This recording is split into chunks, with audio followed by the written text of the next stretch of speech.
सोनामुखी, हरड़, मुलेठी जैसी अनेक जड़ी बूटियां और हजारों वर्षों का प्राचीन आयुर्वेदिक ज्ञान इस एक बोतल में समाया हुआ है। कायम टैबलेट, आपकी खुशियों का साथी। लेकिन मुझे इसलिए भी खड़ा होना पड़ा है क्योंकि नेता विरोधी पक्ष ने सदन की कार्रवाई प्रारंभ होते ही इस मुद्दे को उठाया और आपने भी उसको छेड़ा है। लेकिन मैं आपके छेड़ने की स्थिति को उससे आपकी इस मजबूरी को जान सकता हूं, जिसके बारे में एक छोटी सी कहावत है कि चोर की दाढ़ी में तिनका।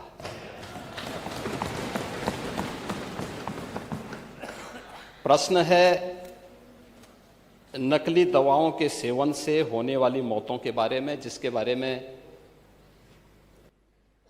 उनको उत्तर दिया गया है कि इस प्रकार के कोई भी प्रकरण अभी तक उत्तर प्रदेश सरकार के संज्ञान में नहीं है। दूसरा, समय समय पर इस दिशा में खाद्य सुरक्षा और औषधि प्रशासन विभाग के द्वारा छापेमारी की कार्रवाई भी होती है। उत्तर प्रदेश के अंदर कोडिन कफ सिरप के मामले में, जिसको नेता विरोधी दल, मैं तो ये मानता था कि उम्र के चौथे पड़ाव पर व्यक्ति सच बोलने का आदी कम से कम इस उम्र में तो होगा ही, लेकिन इस उम्र में भी इस समाजवादी उनको झूठा बुलवा देते हैं। इस उम्र में तो कम से कम उसे झूठ मत बुलवाओ भाई, सच बोलने के उनको आदी होना चाहिए। और तो चेयर पे बैठ चुके हैं लंबे समय तक, स्पीकर के रूप में उन्होंने सदन को आगे बढ़ाया है। कोडिन कफ सिरप से उत्तर प्रदेश के अंदर कोई मौत नहीं हुई है। एक।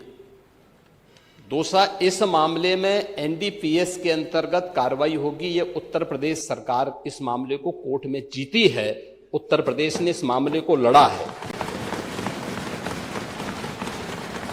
तीसरा, उत्तर प्रदेश में इसका जो सबसे बड़ा होलसेलर, जो बड़े होलसेलर हैं, जिसको सबसे पहले एसटीएफ ने पकड़ा था 2016 में, उसको लाइसेंस समाजवादी पार्टी ने जारी किया था। जो फोटो रिलीज हो रही हैं, देश के अंदर दो नमूने हैं, एक दिल्ली में और एक लखनऊ में बैठते हैं। जब देश में कोई चर्चा होती है तो तुरंत वह देश छोड़ करके भाग जाते हैं। और मुझे लगता है कि यही आपके बबुआ के साथ भी हो रहा होगा। वह भी देश से फिर जाएंगे इंग्लैंड की सैर सपाटे में और आप लोग यहां चिल्लाते रहेंगे। महोदय, कोडिन कफ सिरप का मुद्दा जो इन्होंने उठाया है, मुद्दा था नकली दवाओं के सेवन के कारण होने वाली मौतों का। और उसके बारे में हमने पहले ही बताया है कि नकली दवा के कारण होने वाली मौत के प्रकरण की कोई भी बात अभी तक शासन के संज्ञान में नहीं आई है। और समय समय पर एफएसडीए विभाग इसको लेकर के छापेमारी करती है, कार्रवाई करती है। कंपनियों में भी इस प्रकार की कार्रवाई होती है। यूपी के अंदर कोडिन कफ सिरप, इसके केवल स्टॉकिस्ट हैं, होलसेलर है। इसका यहां पे प्रोडक्शन नहीं होता है। ये मध्य प्रदेश में, हिमाचल में और अन्य राज्यों में होता है। और जो मौत के प्रकरण सामने आए हैं, वे मौत के प्रकरण अन्य राज्यों में आए हैं। जिन राज्यों में आए हैं, वह जो भी प्रकरण सामने आए हैं, यह तमिलनाडु में बने हुए एक सिरप के कारण सामने आई है। ये पूरा प्रकरण इलीगल, यानी इसमें एडिटेशन का भी नहीं है, यह इलीगल डाइवर्जन का है। इस डाइवर्जन के माध्यम से इन होलसेलर ने, जिसमें सहारनपुर का भी है, गाजियाबाद का भी है, वाराणसी का भी है, लखनऊ का भी है और कानपुर का भी है, इन लोगों ने इसको उन देशों में पहुंचाया है, उन राज्यों में पहुंचाया है जहां मद्य निषेध है, लेकिन वहां पे नशे के आदी लोगों को इसको लेने की एक आदत सी है, तो वहां पर उसका दुरुपयोग किया गया है, जबकि बिना चिकित्सीय परामर्श के इसका सेवन नहीं हो सकता, खासतौर पर बच्चों के लिए।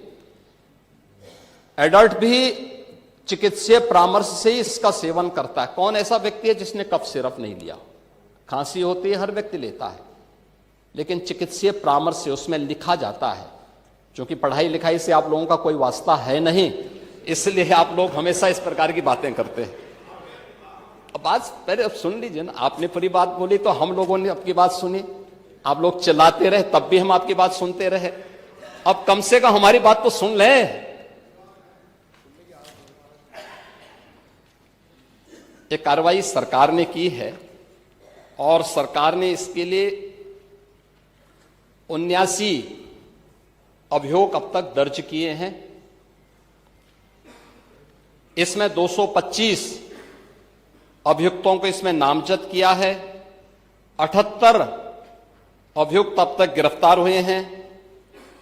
134 फर्म पर एक छापेमारी की कार्रवाई हुई है और इसमें अब तक जिन क्षेत्रों में ये आई हुई अलग अलग राज्यों से जुड़े हुए यह सभी केंद्र हैं, और मुझे लगता है अगर आप इसकी गहराई में जाएंगे तो घूम फिर करके वही मामला है कि वो कहीं ना कहीं कोई ना कोई समाजवादी पार्टी से जुड़ा हुआ नेता या उनसे जुड़ा हुआ कोई ना कोई व्यक्ति उसकी चपेट में आता है। और इलीगल ट्रांजैक्शन भी जो हुआ है वह भी आपकी लोहिया बहाने के एक पदाधिकारी के अकाउंट के माध्यम से हुआ है। एसटीएफ इसकी जांच कर रही है। इस पूरे मामले में हाईकोर्ट से उस पूरे मामले को एनडीपीएस के अंतर्गत इस मामले में मुकदमा चलना चाहिए। यह उत्तर प्रदेश सरकार ने इस लड़ाई को लड़ा है और उसको जीता है, और इस मामले में कोई भी अपराधी छूटने नहीं पाएगा। और चिंता मत करिए, समय आने पर बुलडोजर एक्शन भी उसकी तैयारी भी रहेगी। उस समय चिल्लाना मत करो।